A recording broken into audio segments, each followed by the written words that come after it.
بسم الله الرحمن الرحيم والتين والزيتون وطور سينين وهذا البلد الأمين لقد خلقنا الإنسان في أحسن تقويم ثم رددناه أسفل سافلين إلا الذين آمنوا وعملوا الصالحات فلهم أجر غير ممنون فما يكذبك بعد بالدين أليس الله بأحكم الحاكمين.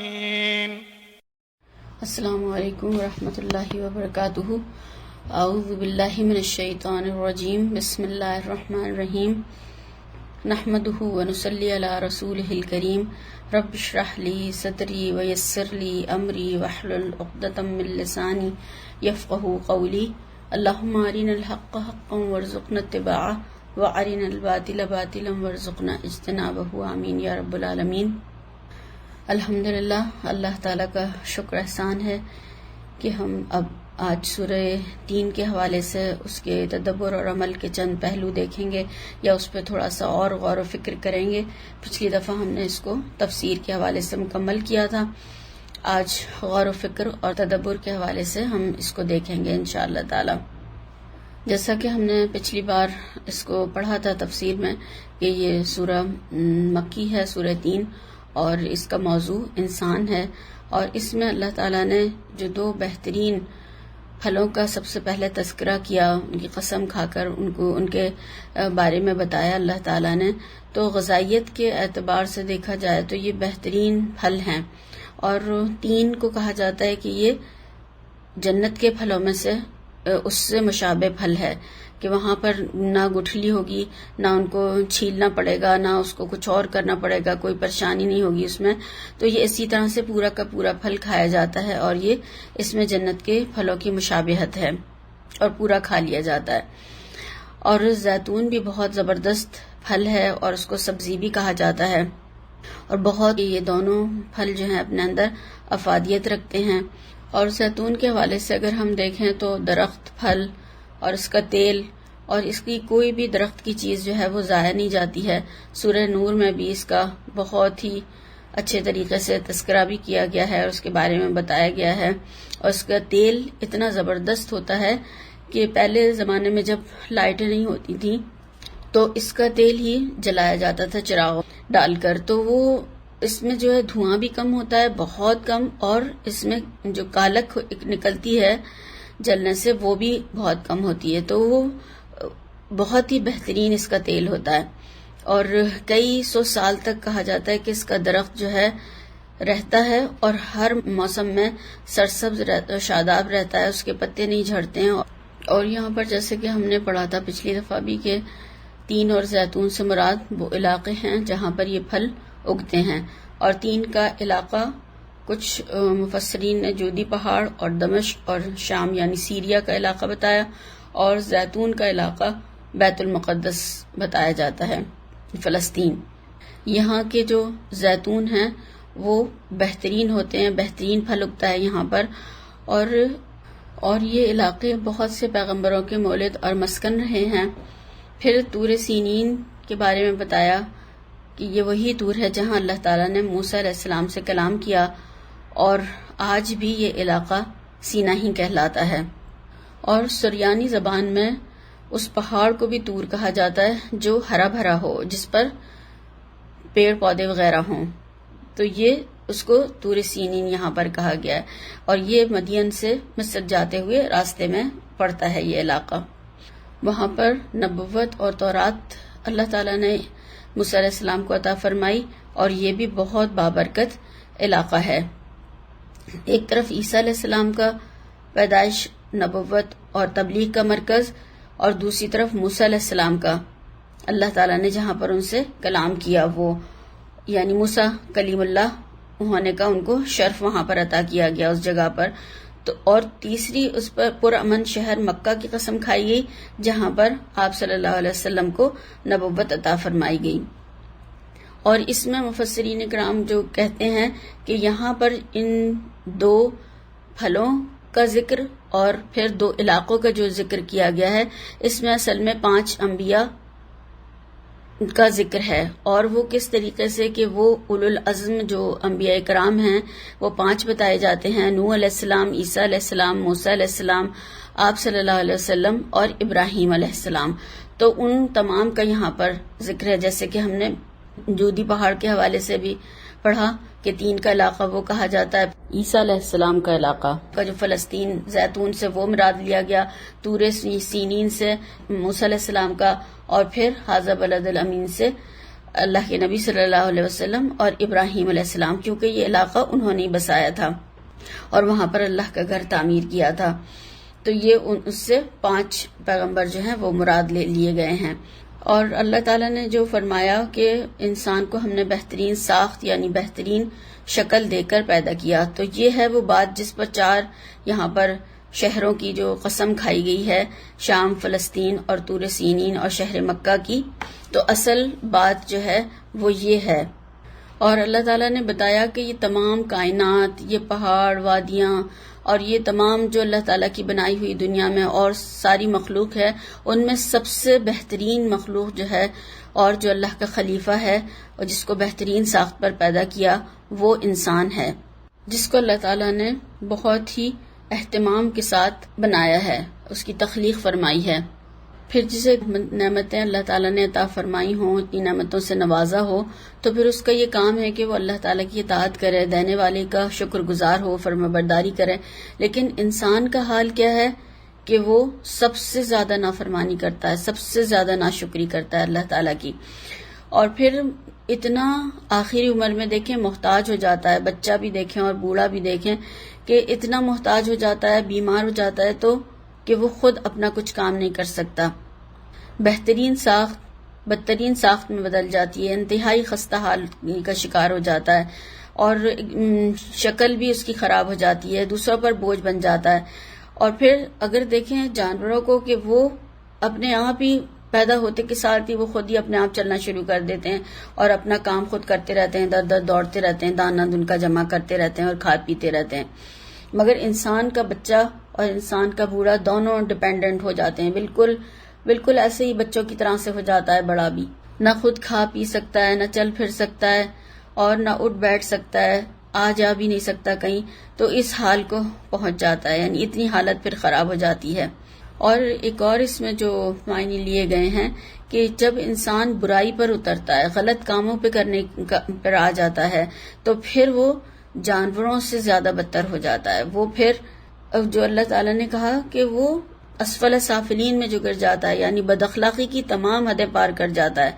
اور جانوروں کو تو ہم نے دیکھا ہوگا کہ اگر انہیں ایک کی ضرورت ہوتی ہے تو ایک ہی کو مارتے ہیں اور پھر وہ اس کو کھاتے ہیں، ان کے بچے کھاتے ہیں. سب لوگ جو جیسے شیر شکار کرتا ہے تو وہ خود کھاتا ہے، پھر اس کے بچے کھاتے ہیں، پھر اور جو جنگل کے جانور ہوتے ہیں وہ سب کھاتے پیتے رہتے ہیں.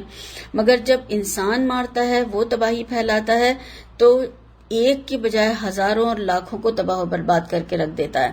منٹوں سیکنڈوں میں بموں سے تمام کو اڑا کر ختم کر دیتا ہے. اور انسان نے نئے نئے بربادی کے طریقے ایجاد بھی کر لیے ہیں. تو یہ کیا ہے؟ یہ بدترین اخلاقی حالت ہے انسان کی کہ وہ جب اپنی انسانیت سے گرتا ہے تو پھر جانوروں سے بھی بدتر ہوتا چلا جاتا ہے. اور کائنات میں اللہ نے جتنی بھی مخلوق بنائی ہے وہ کوئی بھی اپنے خالق کا انکار نہیں کرتی ہے، نافرمانی نہیں کرتی ہے، مگر یہ انسان جو ہے اللہ کی نافرمانی بھی کرتا ہے اور اللہ کا انکار بھی کرتا ہے. ایک اور ہم اس طریقے سے بھی اس بات کو سمجھ سکتے ہیں کہ اللہ تعالیٰ نے جو یہاں پر قسم کھا کر ایک طریقے سے متوجہ کیا ہے انسان کو، دیکھو ذرا ان علاقوں کو، تو ذرا دیکھو کتنے خوبصورت علاقے ہیں. اور یہ طور سینین جو ہے ہریالی والا پہاڑ کہا گیا جس کو، اور یہ پرامن شہر مکہ جہاں پر کہ رہنا بسنا تمہارے لیے اس کے امن کی وجہ سے آسان ہو گیا. اور تو ان علاقوں کو دیکھ کر کون یاد آتا ہے؟ ان علاقوں میں جب جاتا ہے انسان تو یہاں پر یہ جگہیں جو ہیں کس کی یاد دلاتی ہیں؟ ان جگہوں پر جا کر دیکھیں کہ انسان کی حالت جو ہے وہ بدل جاتی ہے، اسے اللہ یاد آتا ہے وہاں پر، اور ایک یقین کی سی کیفیت جو ہے وہ اس کی بڑھ جاتی ہے، اور اللہ تعالیٰ کا قرب بھی محسوس کرتا ہے. اس کے اندر تقوی کی کیفیت جو ہے وہ پیدا ہونے لگتی ہے، کیونکہ وہ ایسا لگتا ہے کہ اللہ تعالیٰ کو بہت قریب محسوس کر رہا ہوتا ہے اپنے. تو یہاں پر جو ہے اللہ تعالیٰ یہ یقین دہانی کرا رہے ہیں کہ اس نے تجھے ایسے ہی کھیل کے طور پر نہیں بنایا ہے، بلکہ تجھے اپنی عبادت کے لیے، کسی کام کے لیے، کسی مقصد کے لیے دنیا میں بھیجا ہے. اور جب تم اپنا مقصد زندگی پورا نہیں کر رہے ہو تو تم انتہائی جو ہے رذیل مخلوق، یعنی بالکل ردی ناکارہ حالت کی طرف پلٹ جاؤ گے جو ناقابل بیان پستی میں تمہیں دھکیل دے گی. اور پھر انجام کار جو ہے وہ ٹھکانہ آگ ہے، یعنی اسفل سافلین جو ہے جہنم کے نچلے درجے کو یا گڑھے کو بھی کہا جاتا ہے، کیونکہ جو اپنی صلاحیتوں کو اور جو اللہ تعالیٰ نے اسے سب کچھ دی تھی چیزیں، ان سب کو صحیح استعمال نہیں کرتا تو وہ احسن تقویم جو ہے اللہ تعالیٰ کی، یعنی اس سے پلٹ کر اسفل سافلین میں گر جاتا ہے. ہم دیکھتے ہیں کہ آگ میں جل کر شکل جو ہے وہ کیسی ہو جاتی ہے. یہی انسان کو کہا گیا کہ اس کی جو اللہ تعالیٰ نے بہترین ساخت پر انسان کو دنیا میں بنا کر بھیجا، جب وہ آگ میں پھینکا جائے گا، جب وہ آگ میں ڈال دیا جائے گا تو اس کی شکل جو ہے وہ جل کر کیسی ہو جائے گی. جیسے کہ کہا جاتا ہے کہ بھنی ہوئی سری کے بارے میں، جب انسان کی شکل جو ہے اگر جل جاتی ہے یا کوئی بھی انسان کا جو آرگن ہے، پارٹ ہے، کوئی جل جاتا ہے تو دیکھیں کہ وہ کس طریقے سے شکل بھیانک ہو جاتی ہے، کھال بال جل جاتے ہیں، سب چپک جاتا ہے، تو کتنی بری حالت ہو جاتی ہے کہ جلے ہوئے انسان کو دیکھ نہیں سکتے.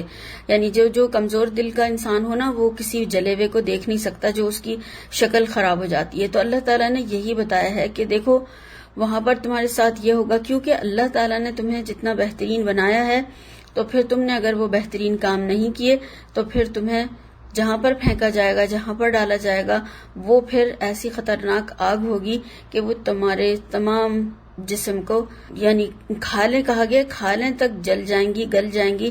تو اللہ تعالیٰ پھر دوبارہ ان کی کھالوں کو ویسا کر دیں گے تاکہ وہ خوب عذاب کا مزہ چکھیں. تو کتنا جل جل کے پہاڑوں کے برابر انسان جو ہے وہ جل جل کے پھر گوشت پھر ویسے ہی پھر ویسے ہی پھر ویسے ہی اتنے بڑے بڑے ہو جائیں گے. تو یہ اللہ تعالیٰ نے یہاں سمجھایا کہ تاکہ انسان جو ہے وہ ابھی نیک عمل کی طرف متوجہ ہو جائے.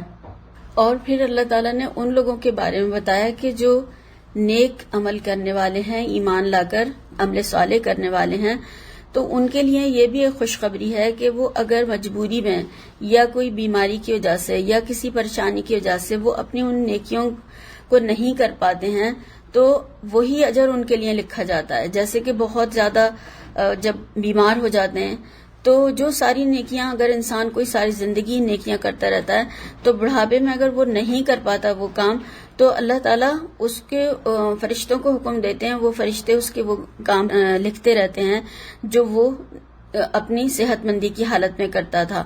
تو یہ بھی اللہ تعالیٰ کی طرف سے بہت بڑا ایک رحمت بھی ہے اور انعام بھی ہے. اور ایک یہ بھی کہ جو نیکیاں کرنے کے عادی ہوتے ہیں، جو نیک لوگ ہوتے ہیں، وہ بڑھاپے میں بھی اپنے کاموں میں لگے رہتے ہیں، ذکر و دعا اور کتابیں پڑھ رہے ہیں یا کوئی کام کر رہے ہیں یا ایک طرف بیٹھے ہیں غور و فکر کر رہے ہیں.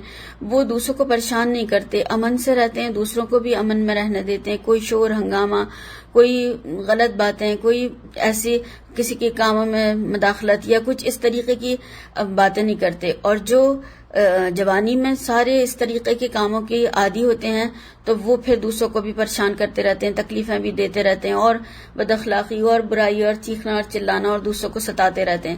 تو یہ جو ہے جب نیکیوں کا عادی ہوتا ہے انسان تو وہ پھر آخری وقت میں بھی انہی نیکیوں پر قائم رہتا ہے. اور حدیث کے حوالے سے ہم یہ بھی دیکھتے ہیں کہ جب کوئی مسلمان کسی بیماری میں مبتلا ہو جاتا ہے تو اللہ تعالیٰ اس کے اعمال لکھنے والے فرشتوں کو حکم دیتے ہیں کہ جو عمل جو خیر کے کام کرتا تھا یہ اپنی تندرستی کی حالت میں، تو وہ سب اس کے نامہ اعمال میں لکھتے رہو. تو وہ کر بھی نہیں رہا ہوتا ہے مگر اس کے اجر کا سلسلہ ختم نہیں ہوتا، وہ چلتا رہتا ہے. تو یہ ہے وہ جو اجر کبھی نہ ختم ہونے والا اجر، یعنی کبھی اس کا سلسلہ منقطع ہی نہیں ہوگا، وہ کبھی ختم ہی نہیں ہوگا، وہ بڑھتا ہی رہے گا، وہ ملتا ہی رہے گا، وہ زیادہ ہی ہوتا چلا جائے گا. تو اللہ تعالیٰ یہاں پر اب پوچھ رہے ہیں اور اللہ تعالیٰ نے سوال کر کے کہا ہے کہ انسان کیا چیز تجھ کو جزا اور سزا کو جھٹلانے پر آمادہ ہے. ہم یہ دیکھتے ہیں دنیا میں بھی کہ دو گروہ ہیں، دو کام کرنے والے ہیں اور وہ مختلف کام کر رہے ہیں، تو ان کا انجام بھی دنیا میں یکساں نہیں ہوتا، ان کا انجام مختلف ہوتا ہے. پھر آخرت میں انجام سب کا یکساں کیسے ہو سکتا ہے؟ اور پھر اس میں جھٹلانے والوں کے لیے ایک یہ بھی سوال ہے کہ جو رب بچپن سے جوانی اور پھر جوانی سے بڑھاپے کی طرف لا سکتا ہے اور اس کے بعد میں موت دے سکتا ہے، تو وہ دوبارہ زندگی کیوں نہیں دے سکتا، وہ دوبارہ کیوں نہیں بنا سکتا ہے؟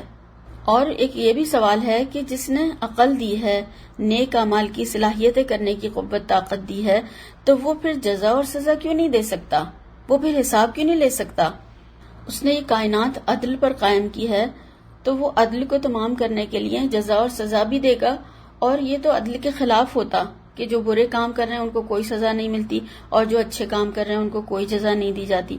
تو اور اس احسن تقویم کو اللہ تعالیٰ پیدا کر کے اسفل سافلین پر لوٹا سکتا ہے، تو کیا وہ تمہیں موت کے بعد ایسے ہی چھوڑ دے گا، جزا اور سزا نہیں دے گا؟ تو یہ تو پھر بہت ظلم ہو جائے گا۔